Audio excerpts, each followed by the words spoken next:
नमस्कार मंडळी, स्वागत आहे तुमचं माझ्या कोकणातल्या व्लॉगमध्ये. आम्ही पहिल्यांदाच बनवते असा व्लॉग आहे. आम्ही आता जातो माझ्या भावाच्या घरी शहाळ्याचं पाणी पियायला. आज एवढ्यात चालत उन्हात ना, या माझ्या 2 वहिनी आणि हे दोघे माझे येडे भाऊ.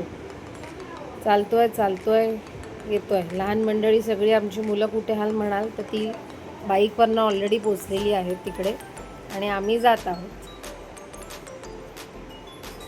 लहानपणीच्या काही आठवणी आठवत आहेत त्या बोलत बोलत चाललो आहे. हा माझ्या मामाचा लहान मुलगा, आमचं सर्वस्व. गावी गेल्यावर हाच आम्हाला सगळे फिरवतो.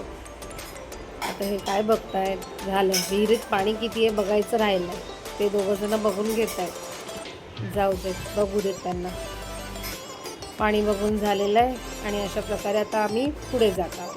पुढे चालता आता मामाची बाग येते आहे. लेफ्ट राईट करत चालला आहे. हा जाड्या आम्हाला बाईकवर न बसवता स्वतःच एकटा गेला आणि आता इथे मामाची बाग आमच्या सुरू झाली आहे. इथून आम्हाला वर चढून त्या घरी जायचं आहे आणि आम्ही चालत पोचू. तोपर्यंत आपण भेटूया नेक्स्ट व्लॉगमध्ये. बाय.